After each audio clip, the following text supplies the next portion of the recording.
A $3,000 rifle can leave the factory with less than $600 in materials and machine time inside it. That gap is not paying for a tighter group at 100 yards. It is paying for a legend, a logo, and a marketing department. Today, we are ranking 10 rifle brands. 5 whose prices are built on heritage and hype, and 5 where your money actually goes into the barrel. Starting at number 10, with a name that survived 2 world wars, but did not survive its own boardroom. Number 10. Remington sets the stage for the heritage markup game. The Model 700 still retails between $700 and $1,000 depending on configuration, and the name on the receiver carries over 200 years of American history, the oldest gun maker on the continent, founded in 1816. Now look at what sits behind that name today. The original Remington Arms no longer exists. The company collapsed into bankruptcy in 2018, collapsed again in 2020, and was carved up at auction like an estate sale. The rifle business went to a new entity called Rem Arms. The ammunition went to Vista Outdoor. The trademark itself became an asset, traded between holding companies. Strip away the roll marks and put the rifle on a bench, and the story gets worse. The Model 700 Action is a genuinely brilliant 1962 design, which is precisely the problem. It is a 60-year-old pattern now produced by a restructured company competing against clones of its own Action. Barrett, Christensen, and a dozen custom shops build Remington 700 footprint Actions with tighter tolerances than Remington does. Number 9. Winchester is the clearest case of a name outliving the company that made it famous. A Winchester Model 70, the rifle marketed for decades as the rifleman's rifle, retails between $1,000 and $1,400. Here is the detail most buyers never learn. Winchester Repeating Arms has not manufactured a rifle in New Haven, Connecticut since 2006, when the historic plant closed its doors for good.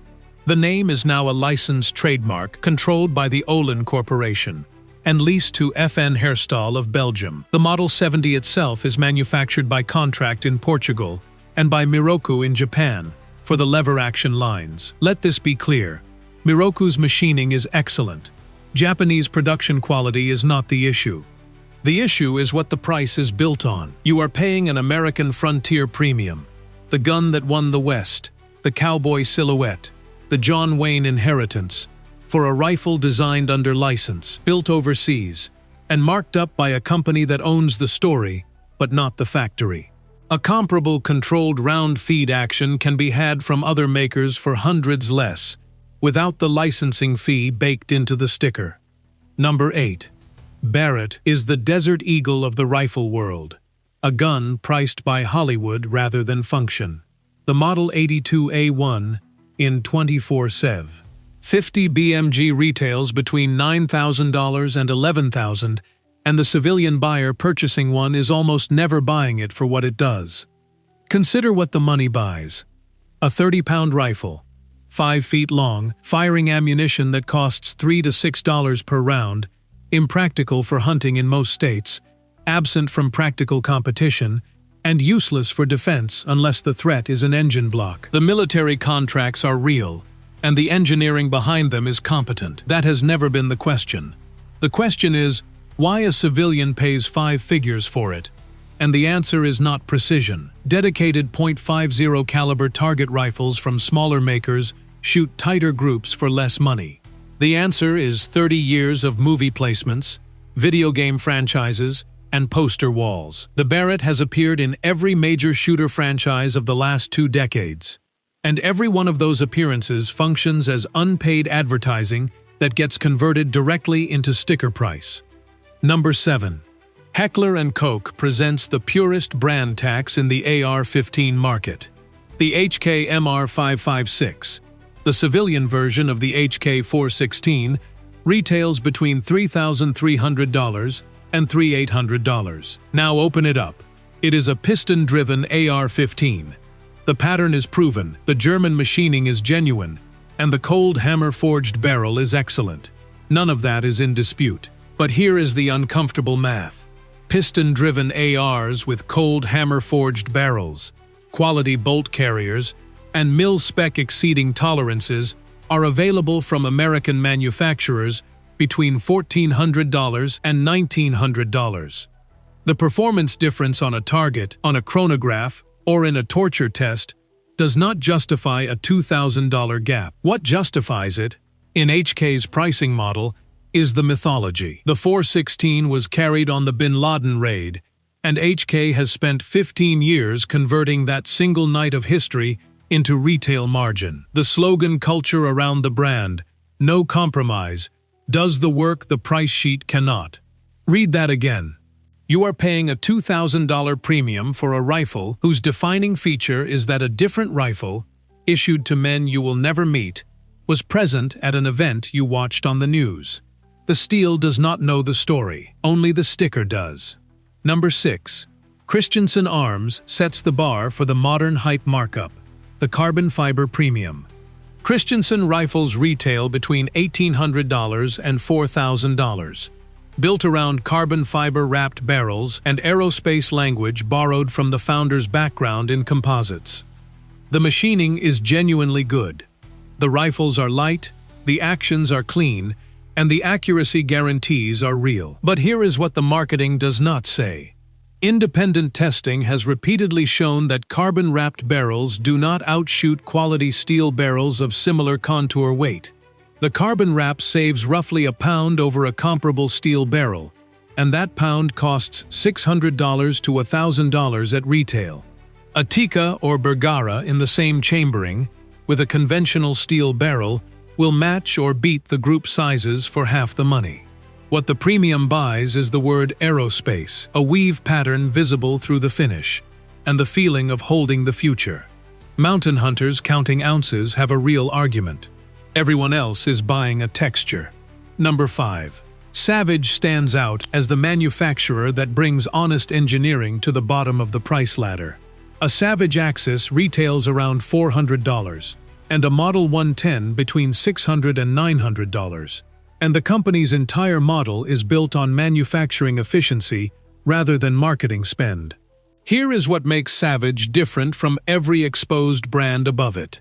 In 2003, Savage introduced the AccuTrigger, a user-adjustable trigger that broke cleaner than anything in its price class.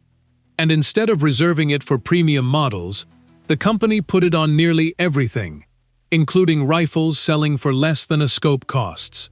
The barrel nut system tells the same story. Savage headspaces barrels with a lock nut instead of expensive hand fitting.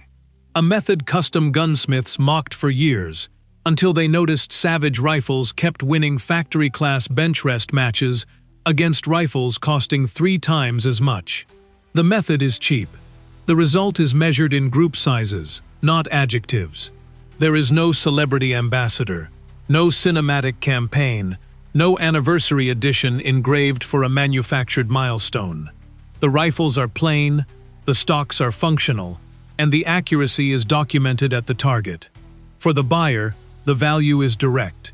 You are paying for a barrel, a trigger, and a head spacing method that works, and almost nothing else. Function per dollar. Few brands come close. Number 4. Howa takes the value equation and removes the brand tax entirely. The Howa 1500 Action, machined in Japan, retails in complete rifles between $450 and $700. And here is the detail that exposes the rest of the industry. Howa has spent decades manufacturing actions and barreled actions for other companies, hardware that has been sold under better-known American names at significantly higher prices. Same steel, same machining, different roll mark, different sticker. When you buy the Howa name directly, you are buying the factory without the middleman's story. The 1500 Action is a controlled, one-piece forged design, with a flat-bottomed receiver that bedding specialists praise, and the hammer-forged barrels routinely deliver sub-MOA groups from factory ammunition, verified in reviews across a decade, not claimed in brochures.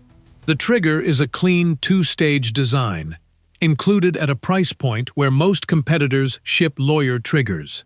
There is no legacy folklore here, no century of frontier mythology to charge for. Howa cannot sell you history, so it sells you output. Machined steel, documented accuracy, and a price that reflects the production line rather than the ad campaign. What you pay is what you get, and usually a little more. Number 3.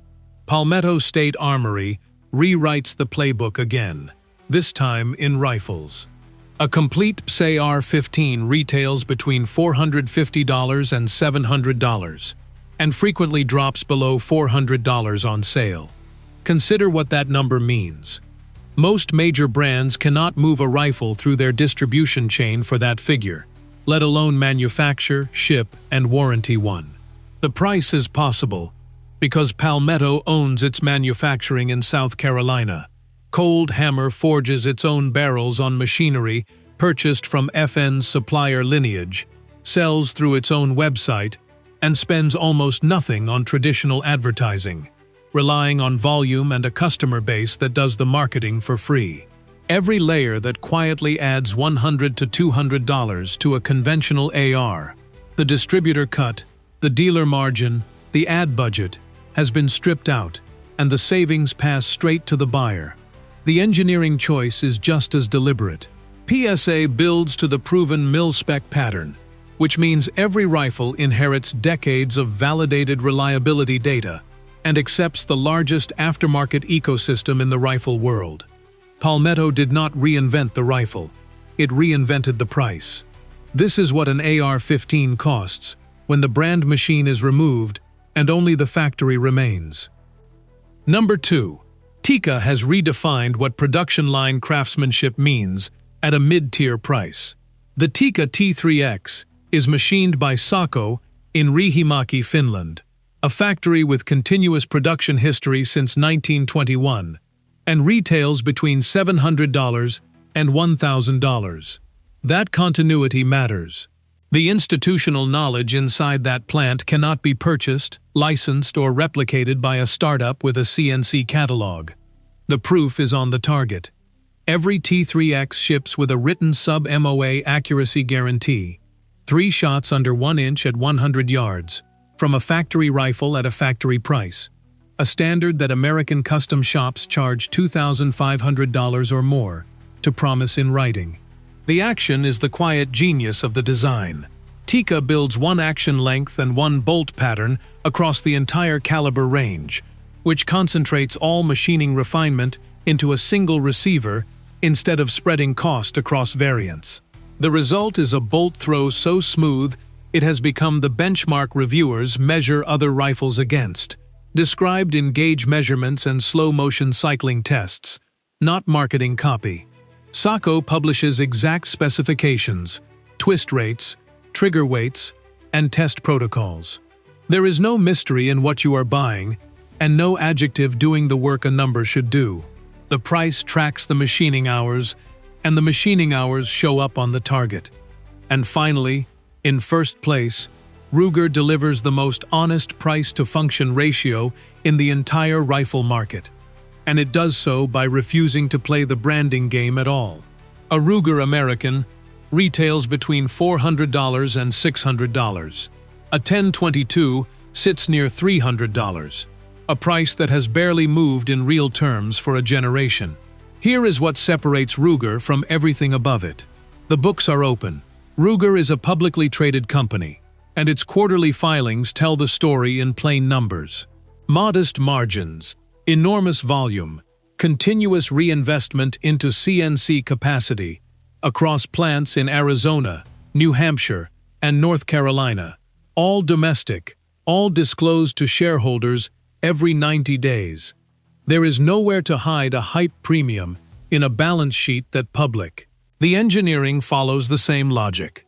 The Ruger American uses efficient modern production, a nut-secured barrel, a modular trigger group, and molded bedding blocks to deliver sub-MOA capability at a price where competitors ship excuses. Old that the company technically never guaranteed at all,